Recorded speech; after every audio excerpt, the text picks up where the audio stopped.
Bonjour, merci de nous rejoindre. Nous attendons encore un intervenant qui devrait arriver incessamment. Je me présente, Patrick Zukovicki-Jucko, je suis l'organisateur des salons Discope Johannesburg et Discope Abidjan et depuis peu l'animateur d'un nouveau service de conciergerie, Discope Africa, qui a pour but de mettre en relation acheteurs, vendeurs et producteurs de contenu audiovisuel. Je vous remercie de participer à ce webinaire, premier d'une longue série de conversations que nous entamons aujourd'hui et qui seront dédiées tout au long des prochains mois au développement et financement et la fabrication, monétisation et l'export de programmes créés en Afrique.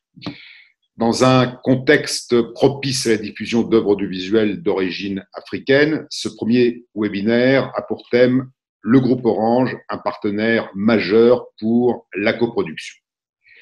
Il s'adresse tout particulièrement à celles et ceux qui veulent en savoir plus sur la stratégie du groupe, mise en place dès 2008 dans le domaine des contenus, une stratégie qui en Afrique s'appuie principalement sur le développement de partenariats avec des producteurs indépendants, des détenteurs de droits et des éditeurs de services. Je rappelle que le groupe Orange est une entreprise française de télécommunications qui comptait fin 2019 près de 266 millions de clients dans le monde et avec 120 millions de clients dans 19 pays d'Afrique, Orange fait déjà partie du trio de tête des groupes de téléphonie. Derrière le géant sud-africain MTN, 233 millions de clients, et à quasi-égalité avec Vodacom, la filiale du britannique Vodafone, 110 millions de clients. L'Afrique sera plus profitable que l'Europe pour Orange au plus tard en 2020, déclarait récemment Alioune Ndiaye, le patron d'Orange, Afrique et Moyen-Orient. Pour nous expliquer le rôle que vont jouer les productions cinématographiques et depuis peu télévisuelles soutenues par le groupe Orange, j'ai le plaisir d'accueillir, non pas à mes côtés, mais à distance, Habib Bamba, directeur de la transformation du digital et des médias d'Orange Côte d'Ivoire, qui nous dévoilera les nouveaux contenus qui captivent les audiences ivoiriennes aujourd'hui. Bonjour Habib, merci d'être parmi nous. Bonjour Patrick, bonjour à tous. Un plaisir pour moi d'être avec vous aujourd'hui. Babacar Faye, chef du département Content Factory de Sonatel, qui est aussi à l'origine du pitch audiovisuel, une compétition à l'occasion qui a lieu à l'occasion du Dakar Digital Show, qui en est, je crois, à sa 4e édition. Bonjour Babacar, merci d'être avec nous. Bonjour Patrick, bonjour à tous. Un réel plaisir aussi, très content de me retrouver dans ce pont pour parler production et contenu avec vous. Merci. Alors, nous attendons Pascal Delarue, directeur général délégué de Orange Studio, qui, avec déjà à son actif près d'une trentaine de longs métrages, dont Benda Billy, La Pirogue et Timbuktu, et qui a l'ambition aujourd'hui de s'investir encore plus dans les séries télé. Pascal Delarue n'est pas encore parmi nous, donc je vais alors me tourner vers Habib Bamba. Donc après 9 ans au sein du cabinet de Deloitte, Habib Bamba rejoint Orange Côte d'Ivoire en tant que directeur de la transformation du digital et des médias. Et il est aujourd'hui en charge de mener et accélérer la transformation numérique d'Orange Côte d'Ivoire et favoriser l'adoption et la vulgarisation de technologies et services innovants. Je vais vous présenter une vidéo de présentation, la numéro 2.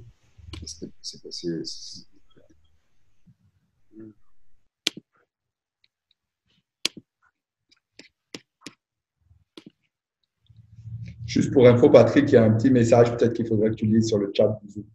Ah. Il y a Pascal. Ah, d'accord, pardon. Alors, très bien. Alors, voilà. Bonjour Pascal. Bonjour. On avait quelques problèmes à se connecter. Écoutez, je suis ravi que vous nous rejoigniez et donc je ne sais pas si vous avez si vous m'avez entendu tout à l'heure. Oui. Voilà. Voilà. Donc, alors, je me tournais donc vers Habib que j'ai présenté. Et donc, nous allons présenter donc sa vidéo maintenant.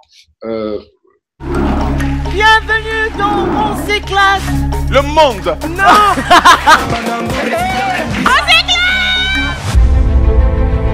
On a pris conscience quand nous sommes arrivés à Abidjan. C'est pas très simple la vie sentimentale quand on est artiste. Toute la collection qu'on a faite pour Miss Côte d'Ivoire. J'ai eu des clashs principalement avec Père Sonam du Arafat. Je veux qu'on me juge pour ce que j'ai fait, de mon boulot, de mon travail, ce qui a apporté aux Ivoiriens. Partout où j'aurai la possibilité d'exercer mon métier, je le ferai. Attends, ils t'ont pas dit quoi? C'est un beau gawéo. Non, Corona, vraiment, c'est pas facile. Ah, Djamé, eux-mêmes, ils peuvent enlever ta chaussette sans toucher à ta chaussure. Il dit, je vous ai dit. Merci beaucoup et respectons les mesures barrières tout en nous lavant les mains. Évitez d'être dans des endroits où vous pouvez être en contact avec des bactéries. Portez le masque. Et si vous n'êtes pas obligé de sortir, hein, restez, regardez la télé orange et vous allez voir que vous en porterez mieux.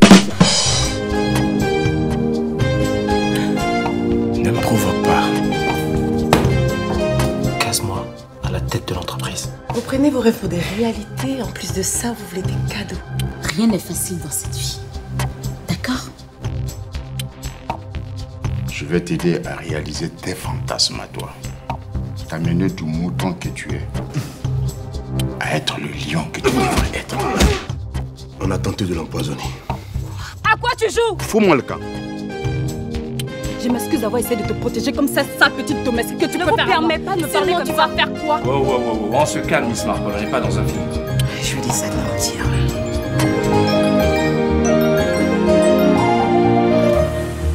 Orange. Habib, la parole est à vous. Bonjour Patrick, bonjour à tous. Donc, je vais vous présenter un peu notre stratégie en matière d'acquisition de contenu Made in Africa.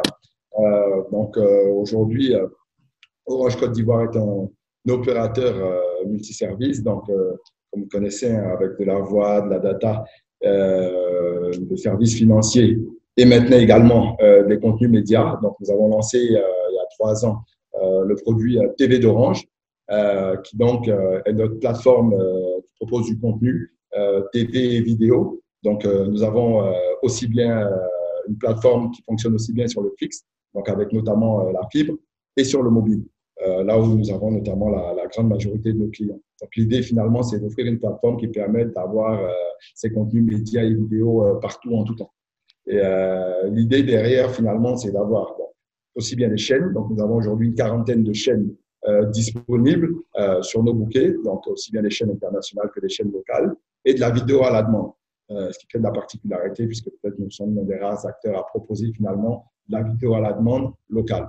Et, donc, nous avons aussi bien des films et séries internationales avec des partenariats avec les majors, Universal, Sony, etc. Et nous, donc en PVOD, donc de la VOD transactionnelle, donc payable à l'acte. Et nous avons également de la VOD locale, autour de films, de séries avec des partenariats locaux qui nous permettent également d'avoir une série de contenus.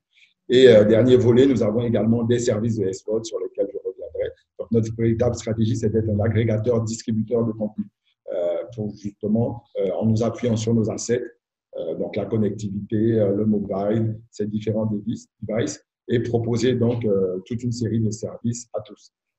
Donc ce service créé à 3 ans aujourd'hui représente est aujourd'hui finalement la plateforme la plus téléchargée de divertissement en Côte d'Ivoire sur les différents stores, notamment le Play Store. Nous sommes à plus d'1,5 million de téléchargements et donc plus de 600 000 VOD loués par mois avec plus de 2 heures passées en moyenne donc, par les clients sur cette plateforme.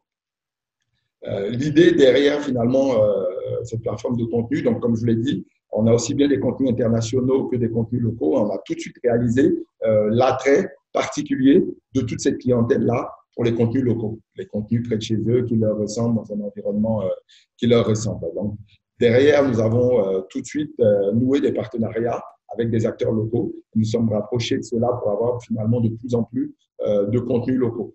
Donc, en termes de partenariat, je vais citer deux exemples. J'en ai notamment un partenariat avec un acteur local qui s'appelle Miabox, qui propose des films et des séries locales avec lesquels notamment nous avons poussé une SVOD dédiée, notamment au film Hollywood. Et nous avons noué un deuxième partenariat avec la télé locale, donc la RTI, qui a permis d'une part d'avoir les différentes chaînes nationales, donc RTI 1, 2 et 3, mais également nous lançons là dans les semaines à venir un service de SVOD avec tous les contenus, toutes les séries et films produits par STI Distribution au fil des années, qui seront donc disponibles sur une SVOD dédiée, une sorte de baby-hood qui permettra à tout le monde finalement, via un abonnement à la journée ou à la semaine, d'avoir accès à tous ces contenus-là sur notre plateforme VOD en tout temps. C'est le type de partenariats locaux que nous réalisons avec des acteurs de l'écosystème qui permettent finalement d'agréger tous ces contenus locaux disponibles. Et très rapidement, nous avons vu, à l'instar de Netflix, que pour pousser finalement cette stratégie d'acquisition du contenu, il serait intéressant de produire ou coproduire nos propres contenus. Donc, nous avons lancé cela il y a 2 ans. Nous avons travaillé notamment avec les équipes d'Orange Studio, avec Pascal qui fera sa présentation tout à l'heure, pour affiner cette stratégie. Et donc, nous avons lancé il y a 2 ans donc la production de contenu. Notre particularité, c'est qu'au-delà des productions de films et de séries, nous produisons également des émissions de divertissement qui sont disponibles en exclusivité sur la télé d'Orange. Comme vous l'avez vu dans la petite vidéo tout à l'heure, nous avons des émissions, nous avons des films. Et l'année dernière, donc, nous avons lancé Assini, c'était donc notre première série coproduite par la télé d'Orange et qui a été tout de suite un énorme succès avec plus de 800 000 délivrés sur la plateforme, uniquement pour Assini, et qui a particulièrement boosté les téléchargements et la notoriété de la télé d'Orange. Et donc, derrière ces premiers exemples réussis, je peux citer également l'émission On s'éclate, donc une émission de divertissement et de musique pour lesquelles également nous avons carrément passé le million de VOD loués. Donc, nous avons décidé finalement de mieux affiner cette stratégie-là et nous avons véritablement mis en place un vrai programme avec toute une série de films, séries et émissions en coproduction, donc qui sont en cours de préparation et que vous pourrez voir au fur et à mesure sur les semaines, mois et années à venir. Donc voilà, donc nous, l'idée véritablement, c'est d'être donc un agrégateur distributeur de contenu, c'est de pouvoir finalement permettre d'offrir aux clients, aux consommateurs ivoiriens la télé autrement, en nous appuyant aujourd'hui sur le digital, sur ces nouveaux assets, sur la pénétration du mobile, sur la fibre, pour pouvoir vous permettre finalement de passer de la télé classique, chaîne à la vidéo à la demande, et également accélérer tout ce qui est mobilité sur ces contenus-là. Autre élément peut-être qui est important également dans le cadre de cette stratégie d'acquisition de contenu, nous avons vraiment décidé d'accompagner l'écosystème local. Parce que je pense que ce qui est intéressant avec une plateforme comme la nôtre, c'est qu'on permet finalement d'offrir de nouvelles opportunités et d'élargir le champ des possibles en fait, de cet environnement média. Déjà en permettant d'avoir une vraie chronologie des médias. Aujourd'hui, en fait, on amène de nouvelles plateformes, de nouveaux champs. Donc, je parlais du droit à la demande, la possibilité, au-delà du cinéma et des chaînes de télé, d'avoir de nouvelles fenêtres, d'avoir également de nouveaux canaux de diffusion pour les contenus, pour les producteurs. Et on a souhaité vraiment être au plus près de ces acteurs-là de l'écosystème. Tout ça que nous sommes là et que nous étions déjà l'année dernière au Discord, que nous étions au FESPACO, dans les différents festivals autour du cinéma, et que nous avons, avec l'Association des producteurs ivoiriens, décidé d'accompagner, donc lancer la NISA l'année dernière, donc la Nuit ivoirienne du 7e art, qui se veut une sorte de César ou Oscar à l'ivoirienne, et que nous avons accompagné, donc qui a permis finalement d'identifier et de primer les meilleurs acteurs de cet écosystème, donc producteurs, réalisateurs, etc. Je pense que ça a été un événement marquant qui a vraiment positionné notre présence dans cet écosystème et qui a permis finalement à tous ces acteurs de cet écosystème-là de savoir qu'on existait, de savoir que maintenant, au-delà d'une plateforme de diffusion, nous étions un acteur de la production et de la distribution, et qui leur a permis derrière de passer nous voir au fur et à mesure, de nous présenter leur production et de pouvoir finalement profiter du nouvel acteur que nous étions dans cet écosystème pour pouvoir nouer des partenariats, que ce soit en coproduction, que ce soit également en pré-achat ou comme simple canal de diffusion. Donc voilà, c'est un peu rapidement l'approche aujourd'hui d'Orange TV pour l'acquisition et la coproduction de contenu africain. Merci. Alors, effectivement, on a eu on a accueilli Orange plusieurs fois donc, lors de nos salons à Abidjan, et c'est vrai qu'aujourd'hui, ça a toujours été pour nous très intéressant et souvent parfois un peu mystérieux de voir un petit peu comment les choses évoluent, et cette mise au point était pour nous importante. Ce que j'aimerais savoir, c'est qu'est-ce qui marche. Qu'est-ce qui marche aujourd'hui? Donc, effectivement, quels sont les types de contenus qui marchent? On a vu donc effectivement des émissions de flux. Qu'est-ce qui, aujourd'hui, un producteur vient vous voir? Qu'est-ce qui marche? Qu'est-ce que les audiences veulent voir? Merci pour la question. Donc, comme je disais déjà, à l'analyse finalement de ces 3 années des différentes VOD, des préférences de nos clients, l'élément marquant pour nous déjà, c'est cette forte priorité au contenu local. Nous avons démarré la télé tout de suite avec des partenariats avec les majors, Disney, Universal, etc., pour s'assurer que finalement, après une sortie cinéma, on ait la première fenêtre 3 mois après et s'assurer que finalement toutes les nouveautés seraient disponibles pour les clients. Et tout de suite, on a réalisé, oui, c'est quelque chose d'intéressant, mais ce n'est pas forcément ce qu'ils souhaitaient. Ce qu'ils souhaitaient, c'était d'avoir du contenu local, c'est d'avoir des contenus de divertissement, de l'humour, etc. Et c'est ce qui vraiment fonctionne notamment sur ces canaux digitaux. Et puis, progressivement, on est passé des contenus de musique, divertissement, humoristique. Donc, vous avez vu dans notre petite vidéo, on vous a parlé, par exemple, de Magnifiquement Confiné, qui est tout un programme hebdomadaire que nous avons lancé dans la situation du Covid autour de l'humour, ou des digital live play, des concerts devant des salles vides, qui ont été également un concept musical que nous lancions sur la télé d'Orange. Nous avons donc ce type de concept-là, contenu court, un peu à l'image de ce qui fonctionne bien sur les réseaux sociaux, etc. Mais on le voit que très vite, le consommateur africain est en train de devenir également plus mature sur des sujets notamment de séries sur ces contenus digitaux. Et donc, notamment, on a vu le succès énorme pour nous sur notre plateforme de notre première série à Sini. Et je pense qu'on le voit également à l'instar de ce qui se passe sur d'autres plateformes. On a vu les succès sur YouTube de sujets type maîtresse d'un homme marié, etc. Aujourd'hui, le consommateur africain est très friand de séries locales. Et donc, c'est également un aspect sur lequel nous avons souhaité insister. Nous avons pas mal de séries en préparation et nous avons des partenariats. Je vous ai parlé notamment d'ASWOD que nous mettons en place, qui sera lancé bientôt avec la RTI, pour permettre justement d'avoir un maximum de séries disponibles en SVOD et qui permettront finalement à suivre aux consommateurs africains de suivre ces contenus-là à sa guise. Donc, pour résumer en termes de type de contenu, je dirais divertissement, humour et séries, et surtout contenu local. Est-ce que vous avez prévu de distribuer à Sini en Afrique anglophone? Est-ce que c'est déjà fait? C'est pas encore fait, mais ça fait partie du modèle de distribution. L'idée, c'est finalement de proposer une première fenêtre sur nos plateformes et après de le distribuer sur les différents canaux et chaînes, et que ce soit en Afrique francophone, mais également anglophone, avec tout ce qui est doublage, etc. Donc ça, c'est quelque chose de prévu. Merci Habib. Alors maintenant, je me tourne vers Pascal Delarue. Donc, rapidement, après 7 ans passés aux établissements, alors je reviendrai avec d'autres questions, Habib. Après 7 ans passés aux établissements Éclair comme secrétaire général, Pascal Delarue est entré à TF1 Film Production en 1988 en tant que directeur général adjoint, puis est devenu administrateur des achats. Il a lancé les sociétés TF1 International et TF1 Cinéma, dont il a été respectivement vice-président et président. Depuis février 2017, il est directeur d'Orange Studio. Je lance la vidéo.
près d'une trentaine de longs métrages qui ont été jusqu'à présent produits ou coproduits par Orange Studio. Et je crois savoir que vous avez aujourd'hui l'intention de vous tourner un peu plus vers les séries télé.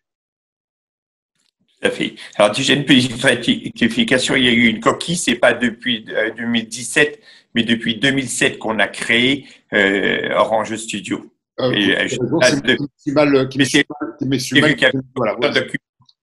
C'est pas vous, ça vient d'une coquille dans le document. Et c'est vrai que à l'époque, Orange Studio a été créé parce qu'on demandait aux fournisseurs d'accès Internet de participer à la création audiovisuelle. Et c'est la raison pour laquelle, simultanément, a été créé OCS et en même temps Orange Studio pour participer et à la diffusion et à la création de cinéma d'origine francophone. Et en 2010, donc assez rapidement après la création, nous avons commencé à coproduire le film Bendability, qui avait eu un certain succès, qui était d'origine de RDC et qui avait été sélectionné à Cannes. Puis après, on a fait La Pirogue, après on a fait Timbuktu, ainsi de suite. On a fait un certain nombre de films. Au départ, c'est vrai que pour des raisons de localisation et de notre connaissance assez limitée de l'Afrique, nous avons fait surtout des films qui étaient venus se monter sur la France avec les financements européens et français. Après, nous avons parcouru un peu les différents festivals d'Afrique pour essayer de trouver des talents qui étaient encore justement locaux, qui étaient peut-être encore plus purs dans leur culture. Et c'est pour ça qu'on a fait énormément de festivals afin de rencontrer tous ces talents. Bien entendu, quand on voit la quantité de films produits en Afrique, où il y a environ 1000 œuvres produites par an, la quantité qu'on arrive à étudier, qui nous arrive, n'est peut-être que d'une centaine d'œuvres. Donc, on est encore loin d'avoir une maîtrise et une connaissance parfaite de la production. Vous voulez dire une centaine d'œuvres qui vous est, il y a simplement une centaine d'œuvres qui vous sont proposées sur les 1000 qui sont produites en Afrique. Voilà, exactement, où on arrive à étudier un peu ces œuvres. Voilà. Alors, on est plus installé sur la zone francophone. C'est la raison pour laquelle on a avant tout donné une priorité sur l'Afrique francophone et c'est sur les pays du Maghreb aussi où on est installé. Voilà, et qu'il y a eu un développement au niveau de la production qui était un peu en avance par rapport à l'Afrique francophone. Après, voilà, on a essayé de rechercher dans ces productions une image et montrer que l'on s'intéressait à la culture de chacun de ces pays pour mettre en valeur la culture de ces pays. Après, et c'est vrai que la principale, l'outil préférable dans ce genre d'exercice, c'est les festivals. Il y a une retombée médiatique importante par une exposition dans les festivals, et c'est vrai qu'un film qui a eu un prix au FESPACO comme La Pirogue a une notoriété qui a permis de développer tout de même une attirance pour les contenus et une envie de développer cette activité. Et là aussi, j'ai pas les chiffres parce que on manque de chiffres sur l'Afrique, mais c'est vrai qu'en 4-5 ans, le nombre de films produits et grâce aux moyens technologiques qui aujourd'hui n'ont rien à voir avec ce qui existait il y a 10 ans, où la vidéo commençait juste et où il y avait plus de Super 16 que de vidéos, c'est ce qui a permis de faire exploser la création et la production de films. Voilà. Nos critères, vu que c'était un peu la deuxième orientation, nos critères, c'est évident que comme tous les cinémas du monde, vous avez des films d'auteur destinés principalement à des festivals et qui est un exercice de création justement de qualité et sur une forme de narration particulière, voilà. Et une autre catégorie qui sont les comédies qui sont, comme le disait Habib, qui sont les films les plus recherchés ou les séries les plus recherchées par tous les spectateurs du monde entier. Les plus gros succès en France sont les comédies, les plus gros succès aux États-Unis sont les comédies et dans tous les pays du monde parce que l'humour reste tout de même un des moyens de divertissement essentiels. Après, aujourd'hui, ce que l'on recherche, c'est justement à se diversifier pour répondre au mieux aux besoins de chaque pays et ça passe par le développement des séries. C'est évident que, comme là aussi, il y a actuellement une mode très importante dans le monde sur les séries et les séries elles sont un format et une méthode de diffusion qui est certainement aujourd'hui la première méthode de diffusion, plus que les films d'auteurs qui ont une diffusion tout de même plus limitée aux professionnels dans des festivals. Donc, on a commencé à faire 4 séries et nous allons essayer de développer cette politique en association avec nos filiales ou en association avec les différents pays qui produisent des séries en Afrique. Et ça, je pense que c'est un développement extrêmement important dans le rayonnement et dans la place de la culture d'Afrique dans les médias en Afrique. Voilà. Un de vos critères de sélection, lorsque vous choisissez un projet de série, c'est effectivement sa capacité à pouvoir être diffusé au-delà au-delà de l'Afrique. Alors, c'est oui une des questions qui était posée. Il y a deux. C'est intéressant de voir si vous vous retournez 5 ans en arrière. 80% ou même pour pas dire 100% des financements d'un film en Afrique étaient faits par des subventions européennes ou françaises. Ça n'est plus le cas aujourd'hui. Aujourd'hui, une partie importante des financements peut venir de l'Afrique et l'Afrique commence à avoir une autonomie en matière de financement.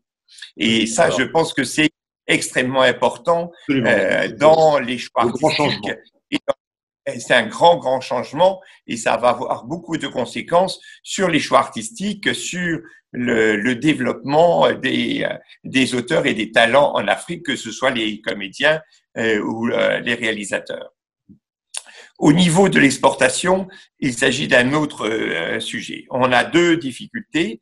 Le problème, c'est le l'angle de tournage avec tous les problèmes techniques de doublage parce que dans un même pays, si vous tournez dans un dialecte local, même là, il n'est pas sûr que vous puissiez avoir une couverture sur la totalité de la population du pays. Donc, on a vraiment à organiser toute une, si vous voulez, toute une industrie technique du doublage pour pouvoir diffuser les œuvres. C'est ce que disait Habib pour Assini. On ne pourra aller dans la zone anglophone que si on fait des doublages en anglophone. Mais je ne pense pas que, et ça demande une organisation qui n'existe pour ainsi dire pas actuellement. Et un investissement. Dans la maîtrise technique qui est très particulière et qui est essentielle avant même d'envisager une commercialisation. Parce que montrer une série dans un dialecte que votre acheteur ne peut pas comprendre, c'est un échec garanti sur la vente. Le deuxième aspect, c'est que, comme il est normal, les premiers sujets qui ont été choisis c'est des sujets qui étaient spécifiques sur les problématiques locales. Voilà. C'est-à-dire, c'est normal qu'un pays qui a des sujets de préoccupation ou une vision de l'humour ou des choses comme ça, très spécifique à son pays, a plus de mal à s'exporter.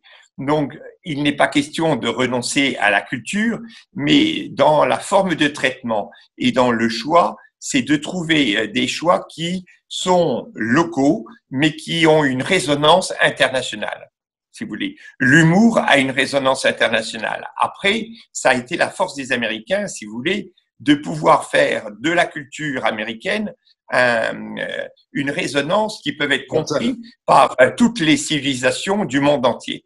Eh bien, il faudra qu'on fasse la même démarche vis-à-vis de l'Afrique, c'est-à-dire, et là, on est en train d'étudier certaines séries pour essayer de voir si on peut essayer de donner une dimension international et on le verra non pas en essayant de vendre, on va essayer de le faire au niveau du montage financier par des préventes. Et c'est-à-dire que soit vous arrivez à convaincre au moment du montage financier des acheteurs parce que le concept même et le regard sur le sujet sera international, que l'on arrivera bien entendu à exporter à l'international les œuvres, qu'elles soient au départ des séries et après bien sûr des longs métrages. On essaye de plus en plus de rechercher des longs métrages qui peuvent avoir une résonance internationale. Et je pense qu'effectivement, dans ce type de montage, et je suis tout à fait d'accord avec vous, on va vers ce type de montage où on fait intervenir des partenaires étrangers, c'est très important de valoriser la distribution en Afrique, où il y a 49 pays en Afrique subsaharienne, dans chaque pays 2 ou 3 clients potentiels, même s'il y a des chronologies et des problèmes. À un moment donné, l'Afrique aujourd'hui vaut de l'argent et au niveau de la vente des programmes. Et c'est pas juste une petite ligne sur un financement. Absolument. C'est-à-dire que l'Afrique est un vrai marché important. Le premier problème de l'Afrique et sur lequel tous les pays devront se pencher, c'est l'organisation de ce marché. C'est-à-dire que dans tous les pays du monde, il y a une organisation qui permet de maîtriser ce marché. Or, malheureusement, ça ne fait que commencer, mais il y a une croissance qui est exponentielle en Afrique. Il faut qu'on arrive à organiser le marché. Alors, par exemple, le circuit des salles avait quasi disparu il y a 5 ans. Il n'y avait plus de salles, pour ainsi dire.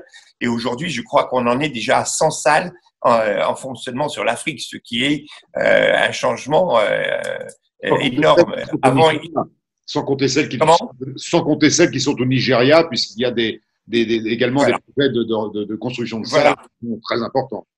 Bien sûr. Et d'ailleurs, le Nigeria est très intéressant car c'est le seul pays qui a organisé sa production et la commercialisation sur un vrai marché, avec un circuit qui leur est propre, mais un circuit qui s'autofinance, vu que cette économie des médias et de l'audiovisuel dégage un profit et dégage un financement suffisant pour continuer et alimenter la production, ce qui n'est pas le cas.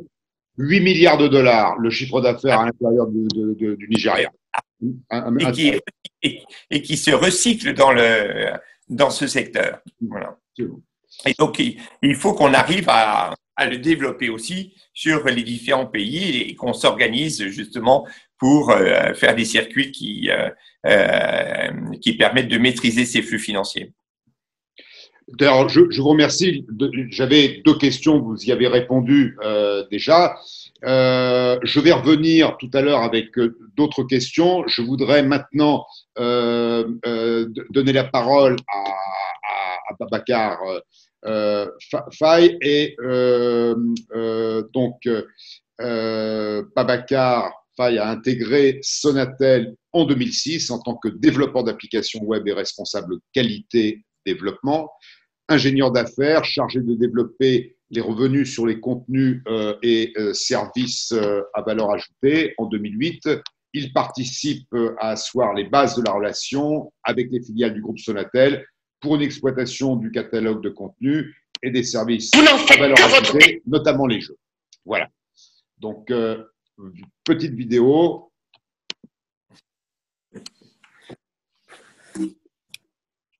Babacar, la parole est à vous. Oui, alors, merci. Donc, j'ai voulu vous présenter cette vidéo qui est assez longue quand même pour vous montrer tout ce que nous faisons depuis bientôt 10 ans dans la production de contenu. Tout ce que vous avez vu, c'est le fruit de production, de coproduction avec des acteurs locaux. Et Sonatel Multimédia, à travers la marque Orange, effectivement, travaille dans ce domaine depuis bientôt 10 ans.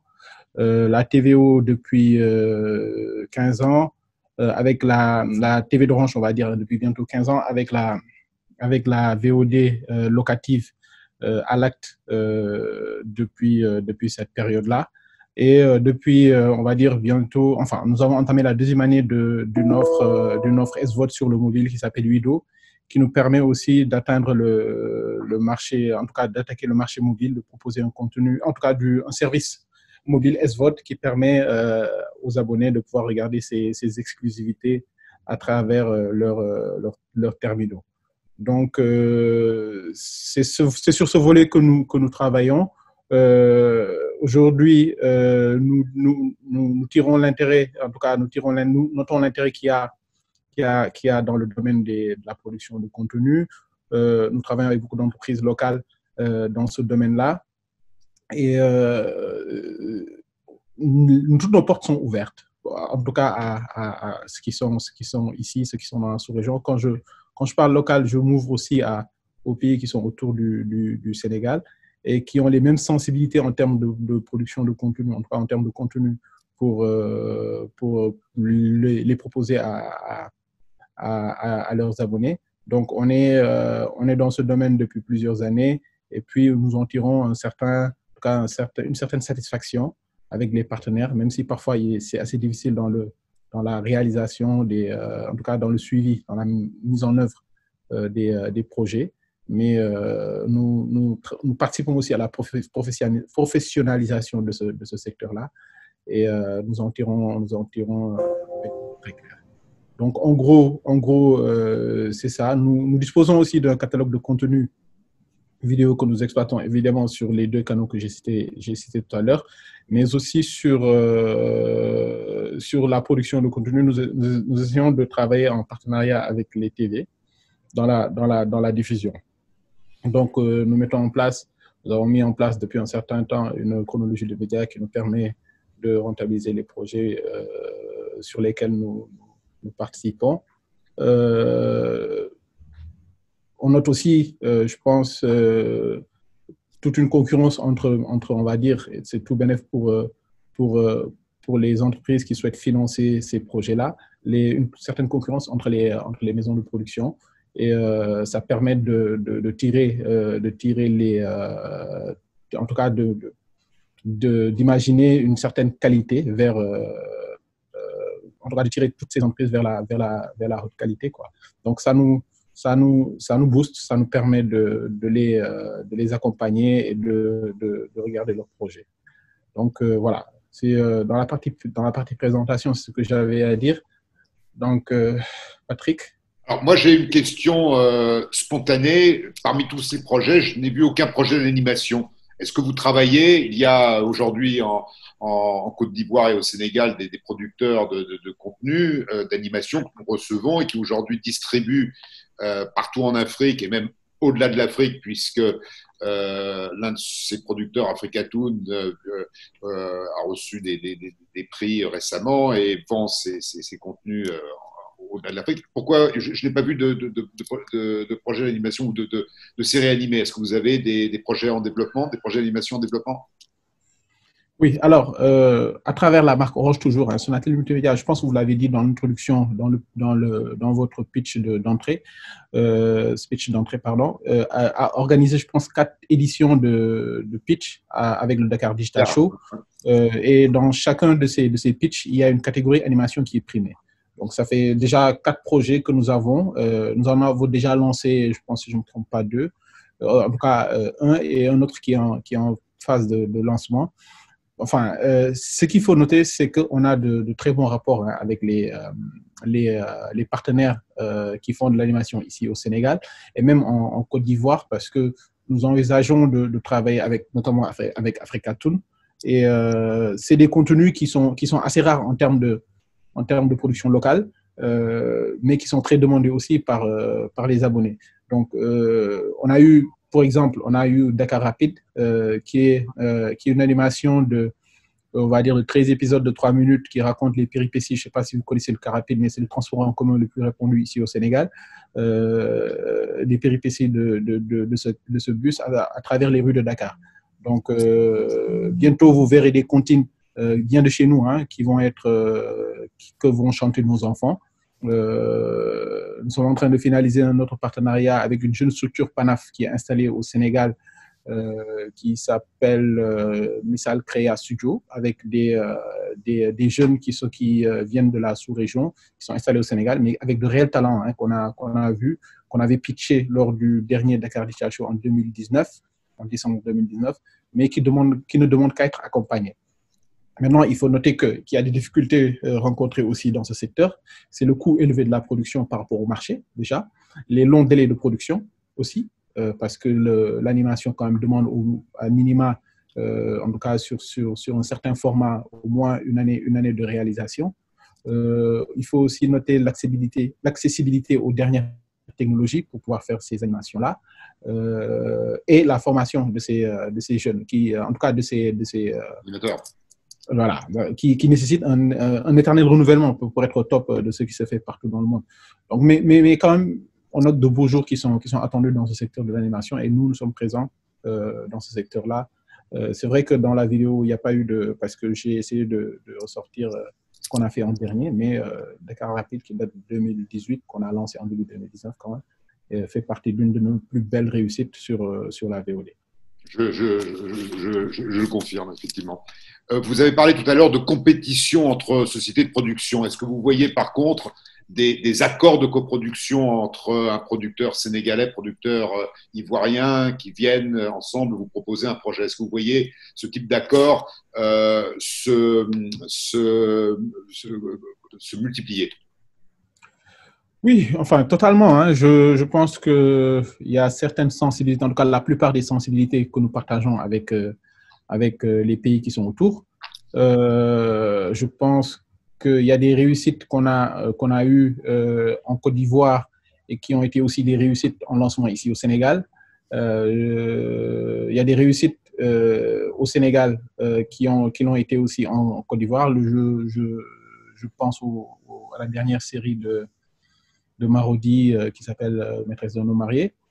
Et nous notons tous cet intérêt que suscite la production de contenu dans nos pays.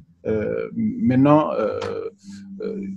ça demande une organisation. Les entreprises qui sont dans le domaine sont en train de mettre en place ces organisations de plus en plus pour investir et financer dans les meilleurs projets. Et je prends l'exemple de Marodi. J'ai pris l'exemple de Marodi tout à l'heure, mais il y en a d'autres qui sont en train de préparer des productions et qui vont probablement s'ouvrir en intégrant le facteur langue, qui vont s'ouvrir à ces pays-là. Enfin, ce qu'il faut aussi noter, c'est que il y a des structures qui sont de nationalité africaine, qui aujourd'hui investissent dans ce domaine-là. Parallèlement à ce qu'on voit, ce qu'on a vu sur comment ça s'appelle, sur Canal avec A+, etc., avec la dernière série Lors de Ninkinanka, ça reste quand même des initiatives aussi qu'il faut louer, parce que je pense que le degré, en tout cas dans la production, l'investissement aussi comporte un risque, et ce facteur risque, je pense qu'il y a un certain nombre d'entreprises qui peuvent le prendre, mais qui aujourd'hui nous procure, en tout cas en tout cas en face de l'écran, des choses incroyables, des choses qui sont extraordinaires. Et c'est ça la magie de cette activité-là, au-delà de la recherche de la rentabilité, etc.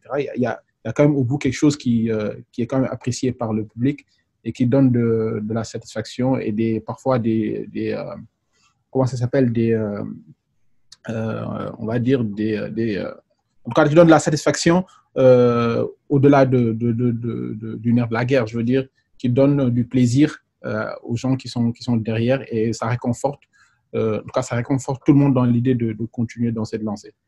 Donc, il y a de réelles perspectives. En tout cas, nous envisageons de le faire j'en ai parlé tout à l'heure, avec Africa Toon. Nous envisageons de le faire avec les filiales qui sont dans le même groupe que nous. Et même au niveau de la maison mère, qui nous permettra avec Orange Studio, Pascal, je fais un clin d'œil à Habib, à faire des choses ensemble pour pouvoir justement, comment ça s'appelle, en tout cas investir dans un projet et pouvoir distribuer et voir un peu l'impact que ça aura dans nos différents pays. Voilà. Merci, Babacar. Habib, j'ai une question. Quelle part joue et va jouer le e-sport dans le développement des contenus Orange et dans le développement des différents systèmes de distribution de contenu que vous maîtrisez? Bon, mais je pense que le e-sport, c'est quelque chose qui va jouer une part toujours de plus en plus importante. Je pense que nous avons démarré ces dernières années une véritable stratégie autour du e-sport avec des contenus, avec l'accompagnement d'événements locaux autour du e-sport. Nous, dans notre vision, il y a également de pousser finalement, dans le cadre de notre stratégie gaming des plateformes locales. Je vous disais tout à l'heure que nous nous appuyons sur nos assets, aussi bien le fixe et le mobile. Donc, c'est de pousser justement des plateformes de gaming et que nos applications, notamment la TV de rendre ces plateformes ne soient plus uniquement des contenus vidéo, mais intègrent directement ce gaming. Et tout ça va contribuer à cet écosystème-là qu'on est en train de mettre. Mais en tout cas, nous, sur ces dernières années, je pense qu'Orange a été précurseur finalement dans l'accompagnement du e-gaming ici et de tout ce qui est e-sport. Et je pense que c'est quelque chose qui devrait aller crescendo sur les années à venir. Merci. Pascal, j'ai une autre question. Parmi les projets qui vous sont présentés, que ce soit des projets de films ou de séries télé, est-ce qu'il y a parfois des partenaires d'Afrique anglophone qui sont déjà inscrits dans ce projet? Est-ce que vous voyez dans ces projets aujourd'hui une participation de producteurs d'Afrique anglophone et qui soit plus importante qu'avant, ou tout simplement qui commence à vraiment se mettre en place? Oui, c'est exactement là où il y avait encore une certaine séparation entre l'Afrique francophone et anglophone, à part quelques exceptions, parce que tout de même l'Ouganda, par exemple, a toujours travaillé avec la RDC. Aujourd'hui, on voit dans les différents festivals des producteurs avec des financements propres à ces pays anglophones présenter des projets pour qui puissent être cofinancés et coproduits par les pays francophones. Donc, c'est vrai que c'est une évolution qui, au départ, n'était pas évidente, mais qui aujourd'hui s'affirme de plus en plus et va s'affirmer encore de plus en plus dans les années à venir. Comme d'ailleurs avec des pays étrangers. Avant, il y avait que les pays qui avaient des liens avec l'Afrique, comme la Belgique ou comme la France, qui coproduisaient avec l'Afrique. Alors, il y a eu aussi toujours un peu les pays nordiques, mais disons que c'était plus limité. Et aujourd'hui, on voit que ça se développe, beaucoup de projets qui nous sont présentés. Il y a déjà plusieurs partenaires autour du financement. Alors, merci. Je rappelle que dans très peu de temps, SABC et RTI vont annoncer les dates de livraison de la première grande coproduction, Ambre, qui est une série qui a été développée par une jeune scénariste ivoirienne qui avait été trouvée entre guillemets par la RTI, et nous avions aidé à ce que cette rencontre entre les Sud-Africains et les Ivoiriens se fasse, entre les deux chaînes publiques. Et là, c'est un projet qui a été porté depuis longtemps, 5 ans, mais qui voit le jour. Les dates de livraison vont être annoncées, et c'est la première grosse coproduction entre deux chaînes publiques d'Afrique anglophone et d'Afrique francophone, et qui va, je pense, donner beaucoup de suite à voilà. Alors, je regarde mon horloge, il est 8 heures. Enfin, il est 8 heures. Ça fait 1 heure, puisqu'on est dans différentes zones horaires. Ça fait 1 heure que nous sommes ensemble. De façon générale, et je pose cette question à tout le monde, l'Afrique francophone qui est constituée de 18-19 pays aujourd'hui qui travaillent de plus en plus ensemble, est mal connue. C'est-à-dire que c'est une région qui a des avantages considérables, même langue, des audiences formidables. Qu'est-ce que vous pensez du fait qu'il est difficile de mesurer des audiences dans cette région et que ça reste quand même un vrai problème, puisque nous constatons, nous, que les annonceurs, si vous avez des outils qui leur permettraient de mieux valoriser les audiences qui existent en Afrique et notamment en Afrique francophone, ils investiraient plus d'argent, beaucoup plus d'argent dans la publicité. Est-ce que vous pensez qu'est-ce que vous pensez de ces situations, du fait qu'il n'y ait pas beaucoup de mesures d'audience ou très peu, en tous les cas en Afrique francophone déjà? C'est Habib qui répond, qui a le plus d'éléments vu qu'il en a cité quelques-uns tout à l'heure. Il y a eu l'imprudence de donner quelques chiffres tout à l'heure. Bon, ben, je peux commencer. Hein. En fait, je pense que c'est un vrai sujet. Je pense que la nécessité finalement d'avoir des KPIs, de mesurer l'audience de manière plus précise, il est nécessaire de le faire parce que simplement, on a besoin finalement de financement et de fonds. Et derrière, pour que ces financements arrivent, il faut des partenaires, il faut des annonceurs. Et pour ça, pour identifier quel sujet accompagner, quel ne pas faire, ils ont besoin de ces chiffres-là et de ces audiences. Je pense que justement, c'est l'une des forces finalement des nouveaux canaux que nous proposons aujourd'hui. Comme je le disais, pour le cas, en tout cas pour notre cas spécifique, nous allons sur ces sujets de contenu, notamment dans l'idée d'accompagner cet écosystème que nous créons avec la TV d'Orange en nous appuyant sur nos nouveaux assets. Et je pense que ce qui est intéressant justement dans ces nouveaux canaux de diffusion, c'est cette possibilité-là finalement de mesurer des audiences de manière beaucoup plus fine. Puisque quand on parle par exemple de visualisation via le mobile, on sait exactement qui regarde quoi quand. Ce qui est peut-être plus difficile qu'on est sur des canaux type des chaînes télévisuelles de télévision. Donc, je pense qu'aujourd'hui, avec ces nouveaux médias, ces nouveaux canaux-là, ben, on va avoir la possibilité justement d'avoir des outils et des éléments de mesure beaucoup plus précis et on aura la possibilité, même en accord avec les évolutions de la réglementation, peut-être d'affiner même avec les types de profils de clients et de comportements et pouvoir faire des croisements. Comme je le disais, ça dépendra aussi des évolutions de la réglementation avec protection de données personnelles, etc. Mais en tout cas, on a la possibilité de faire des choses beaucoup plus fines aujourd'hui, répondre aux besoins de consommateurs, les toucher différemment. Comme je disais, nous, on a la possibilité, avec nos assets, de toucher ces clients-là partout où ils sont, via leur mobile, avec des messages, avec des push-in apps, avec des choses comme ça. Et donc, je pense que c'est des éléments clés qui vont finalement vers l'évolution des médias. Aujourd'hui, toutes les nouvelles plateformes de contenu vous permettent justement de vous proposer des contenus sur la base des contenus que vous avez appréciés par le passé, suivre vos comportements sur les réseaux sociaux, des choses comme ça. Et c'est des choses qu'on arrive à faire avec ces plateformes-là et qui vont affiner finalement notre compréhension des besoins des clients et qui vont permettre finalement d'affiner les contenus derrière, puisque si on sait que c'est ce que les clients souhaitent, ben on pourra finalement peut-être aussi monter en qualité par rapport aux productions qui seront associées. Donc, je pense que tout ça, c'est un effet vertueux quelque part.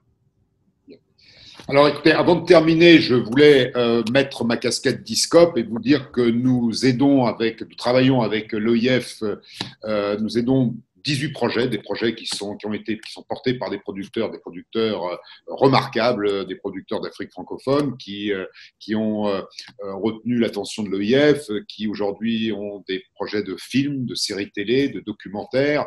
Pour être précis, il y en a 18 qui sont en phase de développement et même en phase de développement avancé, très avancé, et des projets qui ont trouvé pour certains déjà des financements.